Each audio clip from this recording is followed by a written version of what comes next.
de fou. La science révèle le secret de l'amour. Est-ce que l'amour est dû au hasard? Est-ce qu'il y a une alchimie? Est-ce qu'il y a quelque chose que l'on ne peut pas expliquer derrière l'amour? Quelque chose de mathématique, de physique? On ne le sait pas, mais je vous propose qu'on se regarde ensemble ce petit react pour ce vendredi midi et qu'on en apprenne plus en fait. Qu'est-ce que l'amour? Qu'est-ce que réellement l'amour? Est-ce qu'on le sait vraiment? Un jeu. Décrivez votre partenaire idéal en 3 critères.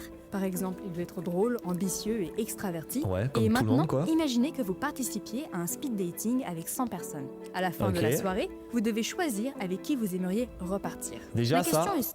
ça c'est vraiment le truc de base qu'on se dit tous les célibataires qui se disent on fait des speed dating, on donne des adjectifs ou des catégories pour essayer de sélectionner au mieux. Le problème c'est que l'amour c'est pas ça. L'amour c'est un feeling, c'est une alchimie, donc ça sert à rien de se dire je veux qu'il soit drôle, je veux qu'il soit ambitieux, etc.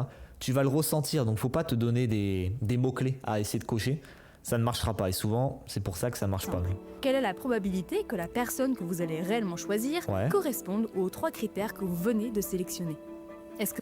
Je dirais que la probabilité elle est élevée parce qu'en fait c'est un peu comme l'astrologie, tu vois. On se reconnaît tous là-dedans. Tout le monde se reconnaît dans le rôle ambitieux, extraverti. Vous pensez que peut-être pas extraverti, mais moi j'aurais tendance à dire que c'est un chiffre assez élevé. Après, tous les coups, elle va nous débunk, elle va nous dire 2%. 80%, 50% ou peut-être même juste 30%. On sait pas, dis-nous. Eh bien, la réponse est proche de 0. Une étude fascinante. Quoi? La réponse est proche de 0? Tu es en train de me dire qu'en fait, on ne pourrait jamais trouver quelqu'un qui corresponde à tous les critères qu'on se fait dans notre tête? Sur le speed dating, publié en 2008, a comparé les préférences déclarées par les participants avant l'événement avec les personnes qu'ils ont réellement choisies à la fin. Le résultat est sans appel. Y a-t-il une corrélation? Il n'y a quasiment aucune corrélation statistique entre ce que notre cerveau rationnel pense vouloir et ce qui déclenche réellement notre attirance en face à face. Eh oui, parce que je l'ai abordé juste avant, c'est le feeling. Imagine, on va faire l'exemple simple. Tu te dis, je veux un mec beau. Bon, ça, le classique. Beau, brun, 1m80, musclé, nanana. Tu tombes face à un blond, pas maigre, mais voilà, standard. Donc, c'est pas un gros muscu. Il est de la même taille que toi. Mais putain, il y a un feeling, tu sais pas pourquoi. Tu rigoles avec lui. Tu discutes tranquillement. Tu te dis, putain, j'ai l'impression de le connaître depuis longtemps. Et ben voilà. Tous tes critères n'ont pas été respectés. Et pourtant...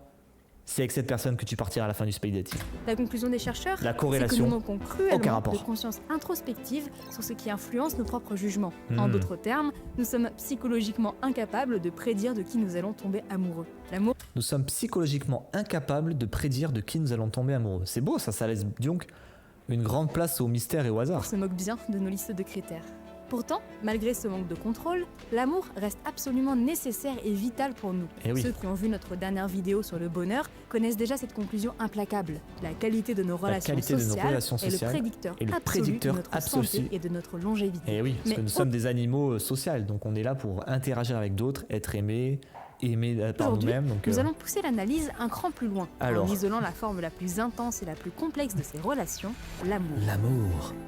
Qu'est-ce que l'amour réellement? Alors, qu'il soit amical, familial ou romantique, l'amour se définit au fond très simplement. C'est un attachement si puissant qu'il nous pousse à rechercher constamment la proximité physique ou intellectuelle de l'autre. C'est le ciment absolu de nos relations sociales. Un ciment aussi indispensable qu'en apparence incontrôlable. Mais alors, peut-on vraiment mettre en équation un sentiment qui nous échappe autant? Et surtout, si cette formule existe, comment s'en servir concrètement pour construire des relations inébranlables? Pour répondre à ces questions, nous avons épluché une trentaine d'études et des méta-analyses sur les mécanismes que disent les études? De cette montagne de données, une architecture se dégage systématiquement. Pour qu'un amour soit complet et durable, il doit s'appuyer sur un triangle composé de 3 piliers fondamentaux. Le triangle amoureux. Mais qui a rien compris. Et aujourd'hui, 3 fondamentaux décrypter ensemble pour un amour solide. Commençons par le premier pilier. Le premier pilier. Qui fait le plus de bruit, la passion. La passion, la passion flamboyante. Que la passion est le sommet absolu du romantisme. On la voit comme une émotion pure. Mais si on regarde de plus près, qu'est-ce qui se passe? Parlant, qu'est-ce que c'est vraiment? Qu'est-ce que c'est vraiment? Qu'est-ce qui se passe dans nos cellules, dans notre tête? L'anthropologue Helen Fisher a mené une expérience fascinante. Le but? Observer ce qui se passe réellement à l'intérieur de notre cerveau quand on est fou amoureux. Et on parle bien ici de l'amour romantique. Elle a placé des participants dans un scanner IRM et leur a montré une photo de la personne qu'ils aimaient. En regardant les images, les chercheurs s'attendaient à voir logiquement s'allumer les zones liées aux émotions complexes. Eh bien, pas du tout. Les zones qui se sont allumées, c'est celle des instincts primaires. À goût, je l'aime. Point. Ce que nous avons vu était de l'activité dans une toute petite usine près de la base du cerveau, appelée l'air... Ou quoi, l'air... Attends, quoi?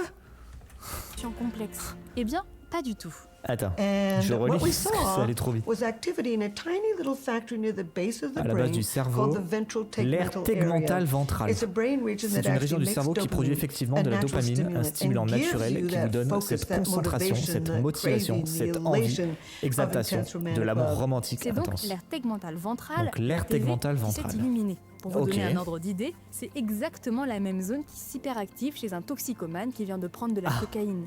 Donc l'amour est une drogue. C'est ça qu'on peut déjà conclure. C'est la même zone qui s'active lorsqu'on prend de la sniff-sniff. La conclusion est alors vertigineuse. La passion n'est absolument pas une émotion, c'est une pulsion. La région cérébrale de base qui génère cette dopamine et qui vous donne cette sensation d'amour romantique se trouve juste à côté de l'usine qui orchestre la soif et la faim. Et pour ça... Donc ça veut dire, attends, quoi ? Juste à côté de celle qui orchestre la soif et la faim, ça serait un besoin ? Pour assurer que ce mécanisme fonctionne et qu'on finisse par s'accoupler, l'évolution a mis en place un véritable subterfuge. En effet, les neuroscientifiques Bartels et Zecchi ont découvert que la passion fonctionne sur un mécanisme de push and pull. Push and pull. Pousser et tirer. C'est la D'un muscu. côté, on a le push. La dopamine vous pousse vers l'autre avec une motivation obsessionnelle. D'accord, de l'autre, le pull. Simultanément, le cerveau va littéralement limiter l'activité de la zone liée à votre jugement critique et celle liée à la peur et à l'alerte. Votre cerveau supprime physiquement votre capacité à voir les red flags ou les défauts de l'autre. Ah, intéressant. Sous couvert de l'amour, notre cerveau supprime tout ce qui ne nous plairait pas par habitude. Tout ça pour Parce que la faciliter un passion prend le attachement dessus. rapide, c'est une idéalisation forcée. On connaît tous cette situation. Vous avez un ami qui est en couple avec une personne objectivement insupportable. Pour vous, c'est clair et net, tous les voyants sont au rouge vif. Mais pourtant... quand vous essayez gentiment de le prévenir, il vous rétorque avec le plus grand sérieux du monde. Mais non, je t'assure, tu te trompes, tu ne le connais pas comme moi. Elle et est super. Ce n'est pas de la mauvaise foi. Sous passion, le dicton « l'amour rend aveugle » n'est pas juste une métaphore. C'est réel. Une réalité biologique. L'amour rend aveugle est une réalité biologique, les amis. Accrochez-vous. Si on ne peut pas faire grand-chose contre ce bug de notre cerveau, on peut au peut moins rien s'assurer que nos outils numériques, eux, gardent les yeux bien ouverts. C'est exactement là qu'intervient NordVPN. Oh là là, NordVPN, on n'en peut plus. Le fait que notre cerveau crée ce phénomène de pull and push, donc de l'attirance démesurée combinée à un filtre pour ne pas voir les défauts de l'autre, crée un fort niveau d'excitation que le cerveau ne peut pas supporter indéfiniment. Ainsi, l'évolution a donc prévu une phase de redescente. D'accord, donc telle une drogue, si on prenait trop de drogue, on serait capoute. L'amour en overdose, ce serait pareil, on serait capoute. En moyenne, de 12 à 18 mois. Mais alors, que se passe-t-il après ? La recherche montre que l'activité neuronale glisse de l'ATV vers les ganglions de la base, la région du cerveau qui gère nos automatismes. L'amour obsessionnel devient alors une simple habitude. Alors, comment faire ? L'amour obsessionnel devient alors une simple habitude. Putain, c'est biologique, les amis, c'est fou d'apprendre ça. Sachant que la passion est l'un des 3 piliers fondamentaux de l'amour, est-elle condamnée à mourir sous le poids du temps ? La passion est-elle condamnée à mourir sous le poids du temps ? Bien, pas forcément. Pas forcément. Comment entretenir cette passion ? Acevedo et Aaron ont scanné des couples mariés depuis plus de 20 ans et qui se disaient toujours intensément amoureux. Donc, on a mis, je crois que c'était 17 personnes dans le scanner cérébral, encore une fois, en IRM, toutes amoureuses depuis en moyenne 21 ans. Les Américains ne croient pas qu'on puisse rester amoureux sur le long terme. Et pourtant, on a bien trouvé de l'activité dans ces mêmes zones du cerveau. L'aire tegmentale VT1 continue à produire la dopamine, ce qui nous donne ces sensations d'amour. Donc oui, dans un amour de longue durée, on peut rester amoureux sur le long terme. Mais comment ont-ils fait ? Alors pourquoi certains y arrivent et d'autres non ? Quand elle retombe ? Comment raviver cette passion quand elle retombe, les amis ? Notre premier réflexe est souvent de forcer la passion. Un petit resto, un cinéma. Alors, c'est très sympa, mais pour le cerveau, c'est prévisible. Ah oui, on connaît le resto, le ciné. T'entretiens rien là, c'est comme d'hab. Et selon la science, pas très utile. En effet, le psychologue Aaron a découvert que ce qui ressuscite la passion, c'est la nouveauté physiologique. Ce qui ressuscite la passion, c'est donc la nouveauté physiologique. On sait que quand vous faites des choses nouvelles ensemble, avec quelqu'un, vous pouvez déclencher ou entretenir les sentiments. La raison est que toute nouveauté stimule le système dopaminergique dans le cerveau. Donc si vous voulez préserver ces sensations d'amour romantique intense, nouveauté. Que ce soit... Donc pour entretenir cette passion qui, biologiquement, s'estompe, il faut créer des nouveautés. Nouveautés.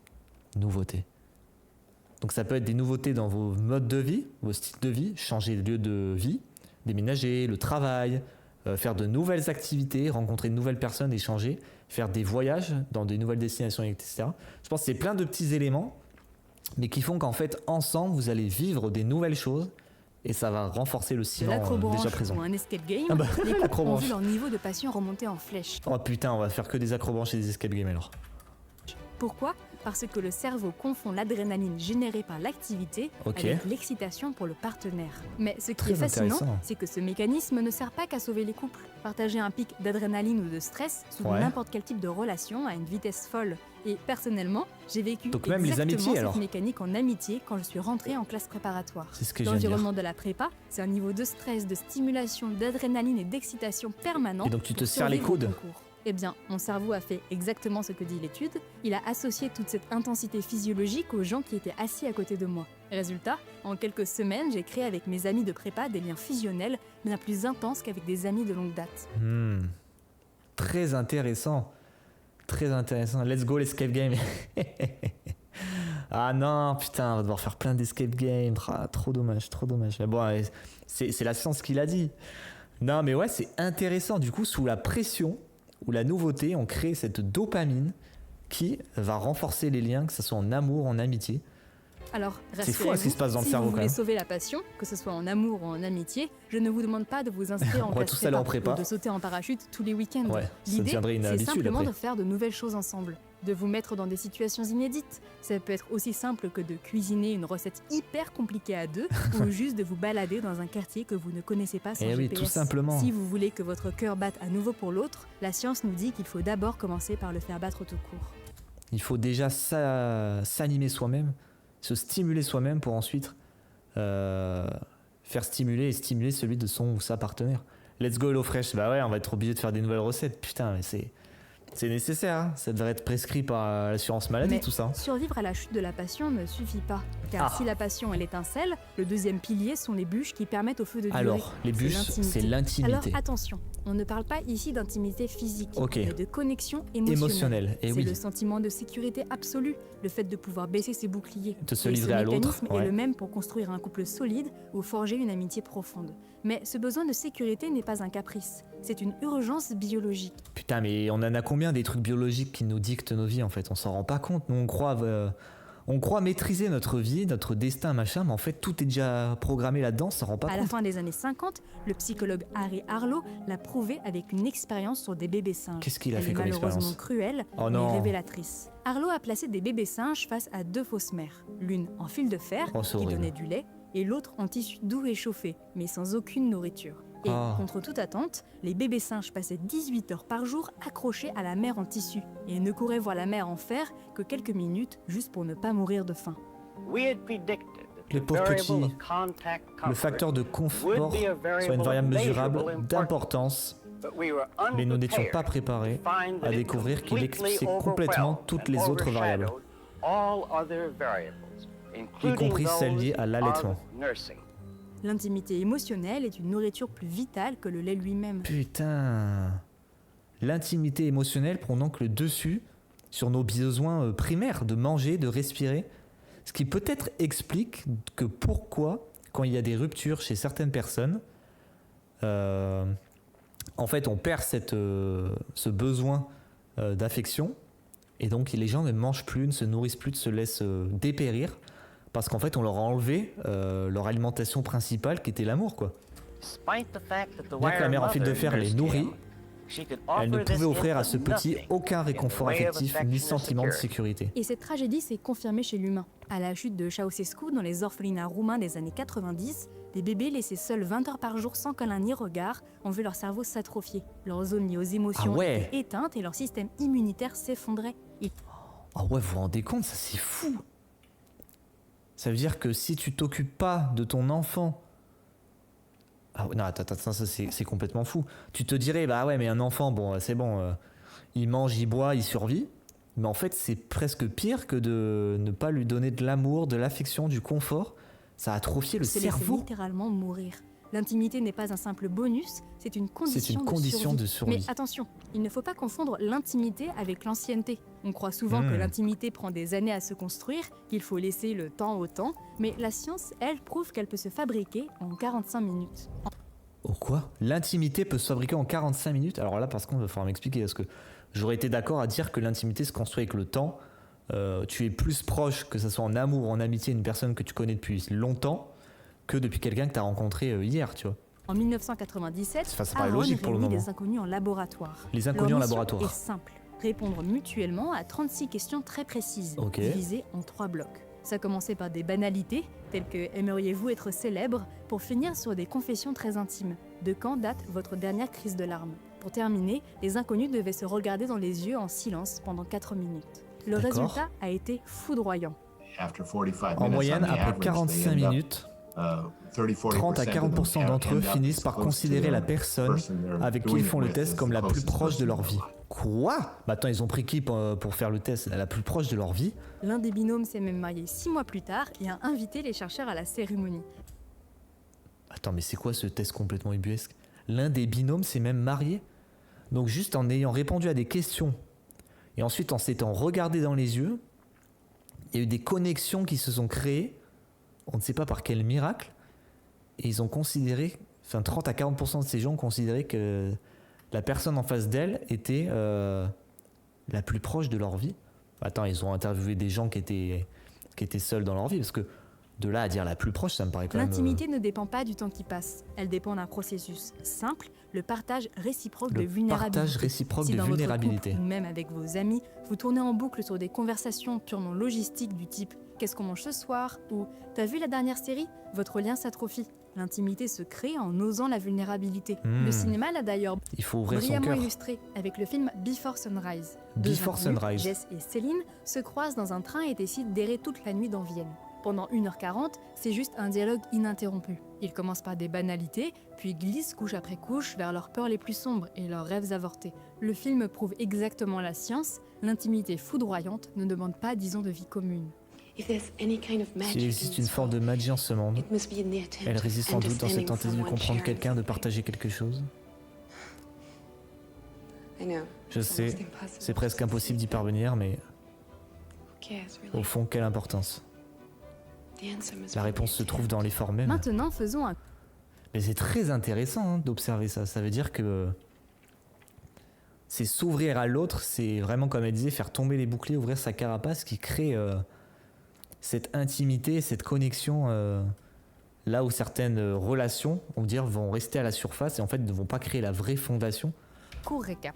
On a la passion, avec la passion qu'on a abordée, et l'intimité, cette connexion émotionnelle profonde. On a les grandes fondations. Mais à eux seuls, ces deux éléments il nous manque restent le toit. Extrêmement fragiles.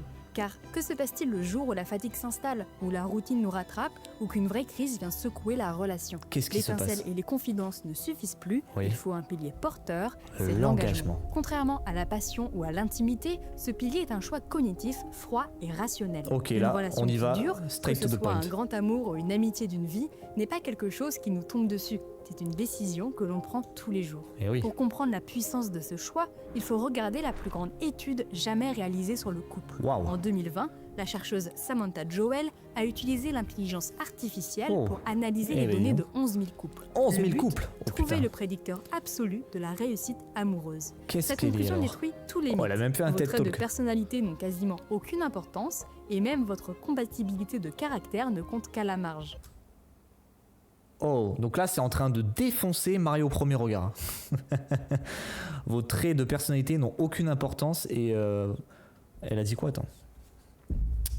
Laissez-moi revenir sur la phrase. De la réussite amoureuse. Cette conclusion détruit tous les mythes. Vos traits de donc, personnalité n'ont quasiment ça sert à aucune rien. importance et même votre compatibilité, et la compatibilité du caractère. Ah oui. Nous ne pouvons pas du tout prédire l'attirance pour une personne spécifique. Pas du tout. Dans aucune de nos deux études, utilisant plus de 100 traits de personnalité de préférence. Le prédicteur numéro 1 de la réussite, c'est l'engagement perçu. C'est-à-dire, est-ce que je sens au quotidien que mon partenaire a la volonté féroce de faire fonctionner cette relation. Et oui, il ne faut pas que ça aille que dans un sens. Mais du coup, ça démontre que quand on se dit... Qu'en fait, c'est ça qui est magnifique et en même temps fou, c'est que quand on se dit, moi je cherche quelqu'un avec tel critère, nanani, nanana, ça sert à rien, c'est que du bullshit parce qu'en fait, c'est pas ce qui va vraiment créer l'amour. Les sites et applications de rencontres nous font aborder l'amour comme une forme de consumérisme, où l'objectif est de sélectionner le partenaire idéal. Sur le papier, peut-être que la clé d'une relation réussie ne réside pas tant dans la quête du partenaire parfait, mais dans l'effort de devenir soi-même le bon partenaire. Si les deux partenaire. personnes décident activement de s'engager et surtout perçoivent l'effort de l'autre, la relation survit à presque tous les obstacles. L'amour n'est pas un nom commun, c'est un verbe d'action. C'est un verbe d'action. Aimer, bon, c'est magnifique en théorie, mais concrètement, comment cet engagement se traduit-il quand le quotidien devient difficile? Pour le savoir, le psychologue John Gottman a créé le fameux Love Lab. Il a connecté des couples avec des capteurs biométriques pour mesurer leur fréquence cardiaque et leur transpiration, puis il les a filmés en train de se disputer. Et le résultat est troublant. Nous avons obtenu plus de 90% de succès dans la prédiction d'un divorce ou d'une relation stable. En repérant ce qu'il a appelé les 4 cavaliers de l'apocalypse. Les 4 cavaliers de l'apocalypse, les amis. La critique, la position défensive, l'obstruction, ignorer l'autre, et le pire de tous, le mépris. Le mépris, c'est le sarcasme, les moqueries, ou le simple fait de lever les yeux au ciel quand l'autre parle. C'est le tueur numéro 1 de l'engagement, en couple comme en amitié, car elle signifie qu'on ne considère plus l'autre comme son égal. Et ce n'est pas juste psychologique. Les prises de sang de Gottman l'ont prouvé. Subir le mépris de son partenaire fait chuter votre taux de globules blancs. L'absence d'engagement vous rend littéralement et physiquement malade. Alors, face à ça, l'intuition nous dit que les couples très engagés et heureux sont ceux qui ne se disputent jamais. Eh bien, encore une fois, c'est faux. C'est faux. Ceux qui ne se disputent jamais ne sont pas ceux qui résistent le plus. Les couples solides se disputent, et parfois très fort, mais pour protéger leur engagement, ils maîtrisent une équation mathématique. Le ratio 5 pour 1. Le ratio 5 pour 1, qu'est-ce que c'est? L'équilibre des émotions positives et négatives sont en conflit dans les relations stables et heureuses. C'était 5 contre 1. C'était 5 fois plus d'affection, d'humour, d'intérêt mutuel, d'excitation et de connexion que d'hostilité, de déception et de colère. C'est cet équilibre qui protège la relation de la rupture. L'engagement, au fond, c'est la discipline de maintenir ce ratio. Donc ça veut dire que si tu as une dispute, il faut qu'il y ait 5 trucs derrière qui contrebalancent, quoi. Après, bon, ça peut être un peu de tout, mais les disputes arrivent donc, et c'est normal. Mais il faut qu'à côté, du coup, il y ait des deux côtés de l'humour, de l'amour, l'excitation, bref, d'autres choses qui vont compenser pour atténuer et engloutir cette dispute et faire que tu avances en couple. Un simple geste pour créer une connexion peut être quelque chose d'aussi banal que d'apercevoir par la fenêtre un bel oiseau dans l'arbre et dire « Regarde chérie, ce bel oiseau ». Et ton partenaire vient et dit « Ah oui, c'est vrai ». Et c'est tout ce qu'il faut. Une banalité sans nom, mais c'est cette micro-banalité qui vient cimenter doucement vos fondations de l'amour. C'est un tout petit pas, mais ça fait une énorme différence. Les couples qui ont réussi répondent aux tentatives de rapprochement de leur partenaire dans 86% des cas, contre seulement 33% pour les couples qui ont échoué. Donc quand on vous appelle, regardez le petit oiseau par la fenêtre, allez-y. C'est faire le choix de prioriser la relation, quitte à perdre le conflit, plutôt que de le gagner au détriment de l'union. Et si vous voulez pousser cet engagement... On range son ego de côté et on va vers l'autre pour rabiboucher les choses. À son paroxysme, la psychologie a mis en évidence un mécanisme particulièrement puissant. En 1999, les chercheurs l'ont baptisé l'effet Michel-Ange. Le sculpteur Michel-Ange disait que son travail ne consistait pas à créer une forme à partir de rien, mais de libérer la statue magnifique qui était déjà cachée dans la pierre. La psychologie explique que nous possédons tous deux facettes. Un soi actuel, nous sommes aujourd'hui avec nos doutes et nos défauts, et un soi idéal, la personne que l'on rêve secrètement de devenir. Les couples et les amis qui durent toute une vie font un choix radical. Ils choisissent de se voir et d'interagir en s'adressant directement à ce soi idéal. Si vous rêvez secrètement d'écrire un livre ou de monter votre boîte, l'autre ne vous regarde pas comme un simple employé qui tape sur son clavier le dimanche. Il vous traite déjà comme cet auteur ou cet entrepreneur. Il sanctuarise votre temps, il vous écoute, il valorise vos idées. Et l'étude prouve que grâce... Il croit en vos rêves, en fait. C'est ça que ça veut dire. Avoir quelqu'un à ses côtés qui... que son ami en amour qui te pousse à te dire « Oui, tu es cette personne idéale et tu vas y arriver », te step up en fait. À ce renforcement positif permanent, la personne finit neurologiquement par adopter les traits de caractère de son idéal. Elle devient la statue. L'engagement absolu, ce n'est pas juste de supporter les défauts de l'autre au quotidien, c'est d'être le sculpteur bienveillant qui l'aide à révéler sa propre grandeur. Révélons notre propre grandeur. Respecter les rêves de l'autre comme je rêve de retourner à l'école ou je veux lancer ma propre entreprise. Il s'agit de respecter les rêves de l'autre.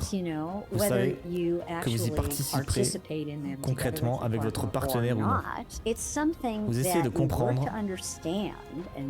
pourquoi cela a autant de sens pour votre partenaire, puis vous faites tout votre possible pour soutenir ce rêve. C'est précisément là-dessus que se concluent nos recherches. D'accord. Quand on prend un peu de recul on a et les qu'on trois assemble fondements, toutes les ces amis. données, on réalise que ces 3 piliers forment une architecture globale. Et cette architecture porte un nom. C'est ce que le célèbre psychologue Robert Sternberg a théorisé sous le nom de triangle de l'amour. Le triangle de Si son modèle s'impose aujourd'hui comme une évidence scientifique, c'est parce qu'il explique avec une précision mathématique pourquoi certaines relations persistent dans le temps et pourquoi d'autres s'effondrent. En observant comment ces 3 piliers se combinent, tout n'est que de la science, tout n'est que des maths au final. Sternberg a pu cartographier tous les types d'amour possibles, et vous allez forcément vous y reconnaître. Si vous n'avez que la passion et l'intimité, sans aucun engagement, vous vivez ce qu'il appelle l'amour romantique. L'amour romantique. C'est le flirt d'été, c'est magique et fusionnel, mais c'est voué à s'évaporer au premier gros obstacle. C'est temporaire, on va dire. Si vous avez l'intimité et l'engagement, mais que la passion a disparu, vous êtes dans l'amour compagnon. L'amour c'est le compagnon. stade redouté par beaucoup de couples de longue date qui finissent par vivre comme d'excellents amis ou de simples colocataires très complices. Et oui, les parents par exemple qui continuent parce qu'ils ont un enfant. Et si vous mixez la passion et pour préserver l'ambiance familiale, mais en fait la passion n'est plus là. L'engagement sans aucune intimité, passion vous et engagement. obtenez l'amour fou. C'est le mariage sur un coup de tête spectaculaire, mais souvent toxique, car il n'a pas de véritable connexion de fond pour soutenir le couple quand la dopamine va fatalement chuter. L'objectif ultime pour notre santé mentale et physique se trouve donc exactement au centre du triangle. C'est ce que Sternberg appelle l'amour accompli. C'est la synchronisation parfaite de la passion, de l'intimité et de l'engagement. Et pour être honnête, et lorsque vous avez les 3 pierres d'infinité, vous avez donc le triangle de l'amour incroyable. Mais en préparant cette vidéo, nos recherches nous ont amenés à développer un peu notre propre théorie. À la base, nouvelle théorie qui arrive. parlait strictement de relations amoureuses. Mais au fond, ce triangle s'applique avec la même puissance à nos amitiés. Une amitié profonde demande de l'intimité, de l'engagement et de la passion.